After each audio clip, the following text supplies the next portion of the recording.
Mr. President, thank you for recognizing me. The pending legislation that we are visiting about today provides tougher sanctions on North Korea, and I consider it a significant development, and it's certainly welcome as Congress once again begins to assert its role in defending national security and curtailing the growing number of nuclear weapons around the globe. In the decade since North Korea's first successful nuclear test, the threat of nuclear proliferation has not diminished. The United States concluded an agreement with Iran that leaves its nuclear infrastructure in place, causing others in the region to declare their own interests in obtaining nuclear weapons. Pakistan, nuclear arsenal is the fastest growing in the world, and it continues to destabilize the region through its ties to terror organizations. And North Korea continues to build its nuclear stockpile and its ability to deliver future weapons. In all three of these circumstances, Congress has been the source of pressure on these nations, enacting tougher sanctions on Iran, placing a hold on security funding for Pakistan, and now this legislation today builds on those previous efforts. The results may vary, but as I see it, my colleagues in this chamber and in the House have been much more proactive than the administration in imposing the costs for failing to adhere to international norms. President Obama's approach of strategic patience has failed to accomplish the objective in bringing North Korea back to the negotiating table, and certainly no agreement by them to dismantle their nuclear arsenal and their nuclear program.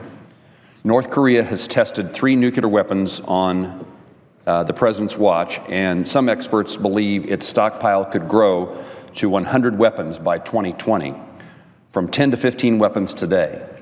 In addition to nuclear weapons, the regime is believed to possess chemical and biological weapons. North Korea is advancing in missile technology and has engaged in cyber attacks against South Korea, Japan, and American entities.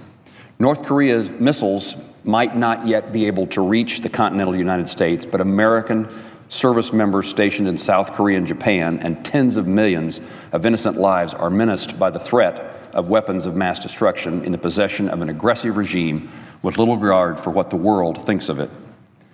The Arms Control Association notes, and I quote, "North Korea has been a key supplier of missiles and missile technology to countries in the developing world, particularly in politically unstable regions such as the Middle East and South Asia.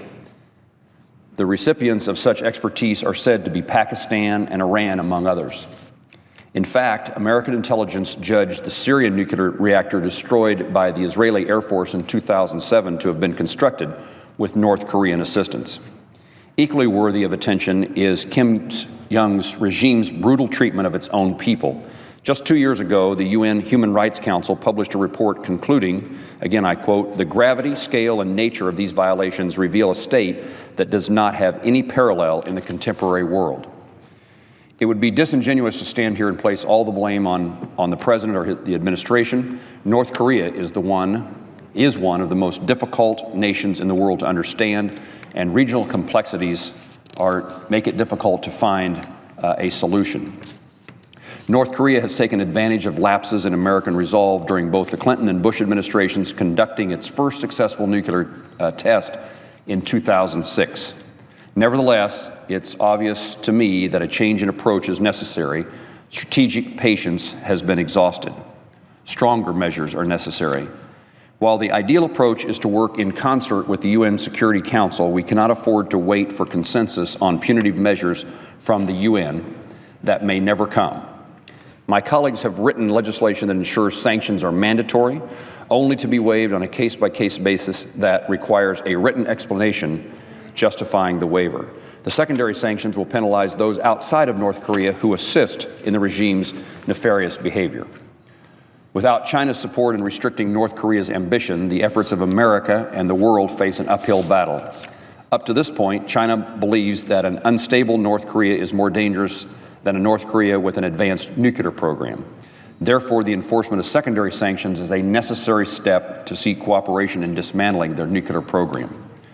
I'm pleased that the bill includes language to deter and punish cyber attacks by codifying sanctions, as well as requiring the president to offer a counterstrategy to North Korea's cyber capabilities. The ongoing cyber activities are damaging to our security and our economy, as well as the economy and security of our friends. The bill also attempts to address the deplorable treatment of the North Korean people by their own government. This legislation is certainly not without risk. China may retaliate in some manner. North Korea may become even more bellicose, and it could very well fail to pressure Kim's regime to surrender its nuclear program.